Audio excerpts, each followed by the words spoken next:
नमस्कार, आप live cities देख रहे हैं और मैं हूं आपके साथ रिया। अभी भारत सरकार की तरफ से एक दवा जो आमतौर पर दर्द में इस्तेमाल किया जाता है, बात पीरियड्स की दर्द की करें या फिर अन्य दर्द की, इसमें किया जाता है। लेकिन आपको बता दें कि इस दवा के उपयोग से कहा जा रहा है कि ड्रेस सिंड्रोम नामक एक बीमारी हो सकती है। तो इस विषय पर हम चर्चा करेंगे और सारी जानकारी देने के लिए हमारे साथ मौजूद है बिहार के जाने माने फिजिशियन डॉक्टर राजीव रंजन। तो डॉक्टर साहब, सबसे पहले तो आपको बहुत बहुत स्वागत है। धन्यवाद रिया जी। डॉक्टर साहब, अभी मेफ्टालिस्पास को लेकर एक रिपोर्ट जारी हुई है। रिपोर्ट में कहा गया है कि ये दवा जो है खतरनाक है, ड्रेस सिंड्रोम नामक एक बीमारी हो सकती है। तो मैं चाहूँगी कि ये पहले ये दवा का साइड इफेक्ट, फिर ये जो बीमारी हो रही है उसके बारे में बताएं। रिया जी, जो स्वास्थ्य मंत्रालय की तरफ से जो संदेश आया है फार्माकोलॉजिकल सोसाइटी की तरफ से, तो इसका उद्देश्य आतंक फैलाना नहीं है।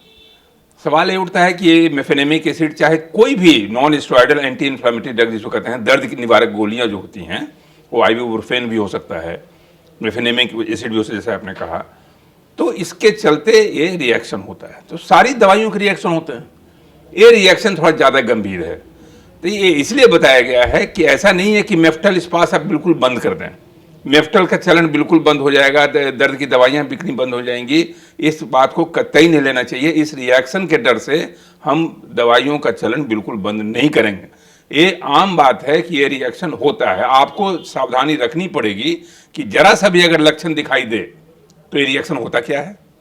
तो इसका नामकरण दिया गया है Riya ji, dress syndrome, DRESS। Dress syndrome का मतलब हुआ डी से मतलब ड्रग, आर से रिएक्शन, ई से ईओसिनोफिलिया, सिंड्रोम, SS से मतलब हुआ सिस्टेमिक सिम्टम्स।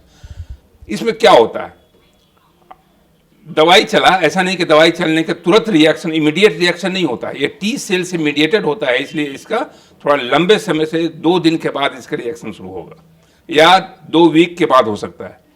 तो 2 वीक के बाद जब रिएक्शन शुरू होगा तो इसमें होगा कि आपको बहुत ज़्यादा फीवर आएगा, रैसेस आएगा, पूरे शरीर में खुजली एकदम जो, और फीवर के साथ ग्लैंड बढ़ जाएगा आपका। देखिएगा कि गर्दन के नीचे ग्लैंड बढ़ गया, कहीं भी ग्लैंड बढ़ गया, ब्लड टेस्ट कराइएगा तो यूस्नोफिल बढ़ा रहेगा और कोई न कोई एक ऑर्गन इन्वॉल्व रहेगा। इसलिए ड्रेस सिंड्रोम में एक ऑर्गन का इन्वॉल्वमेंट होना बहुत जरूरी है, या तो लीवर या किडनी या लंग्स या कोई भी सिस्टेमिक ऑर्गन हो सकता है।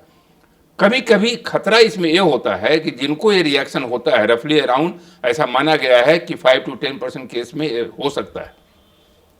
तो इसमें लीवर डैमेज की संभावना रहती है और लीवर डैमेज होने के बाद कभी कभी लीवर ट्रांसप्लांटेशन की भी जरूरत पड़ती है। तो सिर्फ दर्द निवारक गोलियों से ये ड्रेस सिंड्रोम नहीं होता। ड्रेस सिंड्रोम और एंटीबायोटिक से भी होता है, एंटी कन्वल्सन से होता है, बहुत सारे ग्रुप ऑफ ड्रग्स हैं।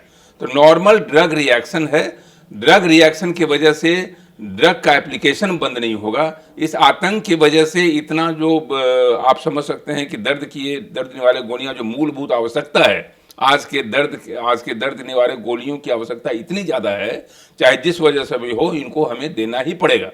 लेकिन सतर्कता जरूरी है, सतर्कता जरूरी है ताकि आप ड्रेस सिंड्रोम से बचें, लीवर के डैमेज से बचें, किडनी के डैमेज से बचें। वैसे इतना ही उद्देश्य है। डॉक्टर साहब, जब मैं इसके बारे में कुछ थोड़ा जानकारी जुटाने की कोशिश कर रही थी, इसके बारे में पढ़ रही थी, तो कहीं लिखा था कि अगर ये ड्रेस सिंड्रोम हो रहा है तो इससे लोगों की जान भी जा सकती है। क्या ये बात सही है? बिल्कुल सही। जैसा कि आप एक कंसर्न तो है ड्रेस सिंड्रोम में, 0.25 से लेके आप समझ सकते हैं कि रफली अराउंड 1% तक जिनको ड्रेस सिंड्रोम हुआ वो मोर्टेलिटी होता है, डेथ होता है। Death is also rare, uncommon, उतना कॉमन नहीं है, लेकिन डेथ हो सकता है। डेथ क्यों होगा?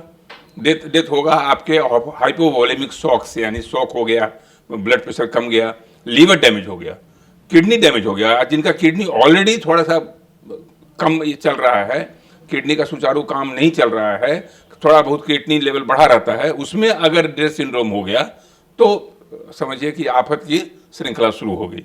क्योंकि ऐसे भी दर्द की निवारक गोलियां जो हैं वो किडनी के लिए काफ़ी खतरनाक मानी गई हैं, तो उसमें सतर्क होकर देना है। और उसमें से अगर ड्रेस सिंड्रोम की आहट अगर हो गई, किडनी के दस्तक पर ड्रेस सिंड्रोम ने आहट दे दिया, दस्तक दिया, तो होगा क्या, पूरा का पूरा किडनी डैमेज, और आपको हो सकता है किडनी रिप्लेस कराना पड़े या मौत भी हो सकता है। तो मौतें होती हैं, लेकिन मौतों की जो फ्रीक्वेंसी है, जो आवृत्ति है, वो कम है, काफ़ी कम है। जी डॉक्टर साहब, देखा जाता है कि ये दो जो मेफ्टालिस्पास है, पीरियड्स में लड़कियां बहुत ज़्यादा इस्तेमाल करती हैं, बहुत जो सही। लड़कियां इस्तेमाल करते आ रही हैं, बहुत उन पे आगे चल के कोई साइड इफेक्ट दिख सकता है? नहीं, तो अब सवाल ये कि इस्तेमाल करना बंद नहीं करेंगे। एक मैं बराबर से कह रहा हूं कि इसकी उपादेयता में कमी नहीं होगी।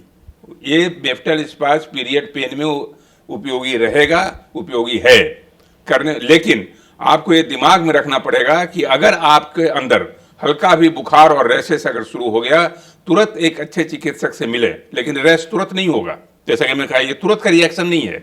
कई दवाइयों का रिएक्शन ऐसा होता है कि आपने लिया और तुरंत रैशेस शुरू हो गया।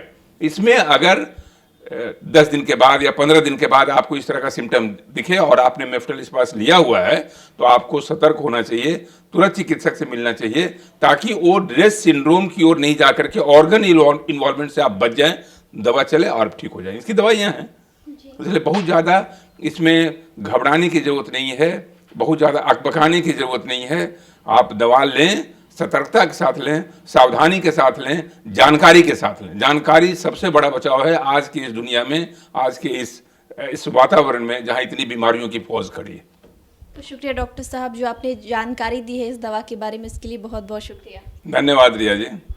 तो आप डॉक्टर राजीव रंजन को सुन रहे थे, जिन्होंने हमारे साथ मेफ्टल स्पास के उपयोग के बारे में जानकारी दी है कि उपयोग करना है कि नहीं करना है, इसके लक्षण क्या दिखाई देते हैं, तमाम जानकारी हमारे साथ साझा की है। इस विषय में आप क्या सोचते हैं, हमें कमेंट कर ज़रूर बताएं। चैनल को सब्सक्राइब कर ले, फेसबुक पेज को लाइक कर ले। वीडियो देखने के लिए आपका शुक्रिया।